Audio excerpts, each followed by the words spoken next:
Hello guys, in this video, I will show you how to use voice effects on WhatsApp.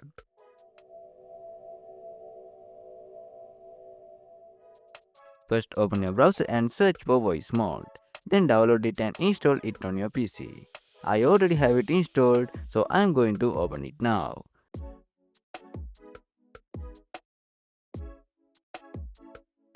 If it's your first time using Voicemod, you will need to log in. You can sign in with Google because it's easiest option. Once Voicemod finishes loading, you can choose any voice effect you want. After that, minimize voice mode and open WhatsApp. Go to settings, then open video and voice section. Now select voice mode as your microphone. And that's it. Now you can enjoy using voice changer effects on WhatsApp. I hope this video helped you. Don't forget to like and subscribe. Thanks for watching.